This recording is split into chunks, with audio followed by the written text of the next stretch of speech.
ஒரு 10 years experience. ஒரு 10,000 ரூபாய்க்காக நான் ஒர்க் பண்ணும்போது எனக்கு நெட்வொர்க் தெரியாது, நாலேஜ் கிடையாது. பட் யாரோ ஒரு நபர் கொடுத்தாங்க, அவங்களுக்காக தான் எடுத்தேன். எடுத்ததுக்கு அப்புறம் அவங்களும் காணாம போயிட்டாங்க. பிசினஸோட பொட்டன்ஷியல் தெரியல. அப்பதான் யூடியூப்ல சர்ச் பண்ணும்போது நான் நிறைய வீடியோஸ்ல சொல்லியிருப்பேன்.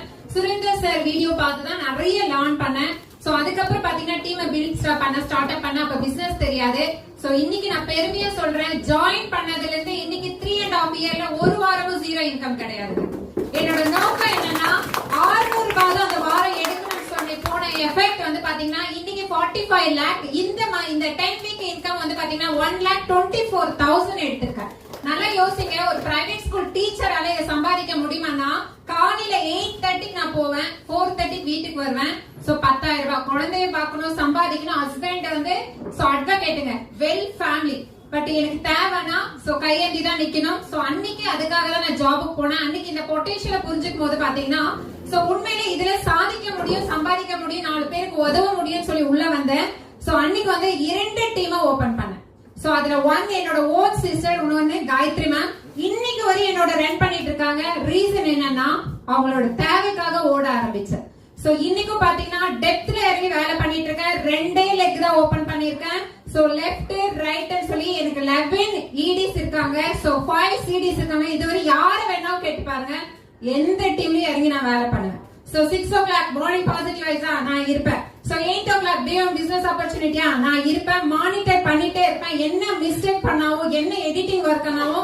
சோ இன்னைக்கும் வந்து பாத்தீங்கன்னா 9 o'clock CLTL மீட்டிங் எடுப்பேன். சோ 9:30 எக்ஸிகியூட்டிவ் டைரக்டர்ஸ் மீட்டிங் எடுப்பேன். ரெகுலரா இந்த 4 செஷனை நான் போக்கஸ் பண்ணதுனாலதான் சோ அன்னைக்கு டீம் வந்து தக்க வைக்க முடியல. இன்னைக்கு பெஸ்ட் டீமா நிக்கிற ஒசூர்லனா அதுக்கு ரீசன் என்னன்னா யாருமே நம்பல. என்ன நான் நம்பினேன். சோ நான் லேர்ன் பண்ணேன். சோ அந்த பேசிக்க புரிஞ்சுக்கிட்டேன். எனக்கு பெஸ்டான டீம் இருக்கு. சோ என்னோட இன்கம் வச்சுட்டு ஹஸ்பண்டுக்கு தெரியாம தான் 6 மந்த் பிசினஸ் பண்ணேன். நிறைய பேர் ரீசன் சொல்லுவாங்க, எனக்கு குழந்தை இருக்கு சிஸ்டர் அப்படின்னு. என் டீம்ல காயத்ரி சிஸ்டர் 3 குழந்தைய வச்சுதான் இன்னைக்கும் பிசினஸ் பண்ணிட்டு இருக்காங்க. சோ நிறைய பேர் ரீசன் சொல்லுவாங்க, வேலைக்கு போறேன் சிஸ்டர். நானும் வேலைக்கு போய் தான் பிசினஸ் பண்ணேன். சோ 6 மந்த் ஹஸ்பண்டுக்கு தெரியாம தான் பிசினஸ் பண்ணேன்.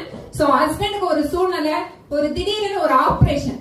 சோ ஹாஸ்பிட்டல்ல 1 மந்த் இருக்க வேண்டிய சூழ்நிலை. அட்வொகேட் நல்லா சம்பாதிப்பாரு.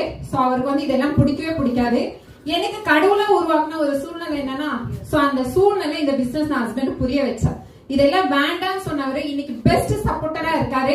உன்னோட ஜாப் நான் எந்த டிஸ்டர்பன்ஸ் பண்ணல, நீ சக்சஸ்ஃபுல்லா பண்ணன்னு சொல்லிட்டு எங்கேயுமே மீட்டிங்ஸ்ல பாத்துற மாட்டீங்க. ஆனா எனக்கு பேக் போனா இருக்கக்கூடியவரு அவர் மட்டும் தான். சோ இதை எடுத்து பெஸ்டா பண்ணிட்டு இருக்கேன். சோ அதுவும் இல்லாம நான் சம்பாதிச்சதுல எனக்கு பிடிச்ச டிவி வாங்கினேன், ஃப்ரிட்ஜ் வாங்கினேன், வாஷிங் மிஷின் வாங்கினேன், வாட்டர் பியூரிஃபை வாங்கினேன்.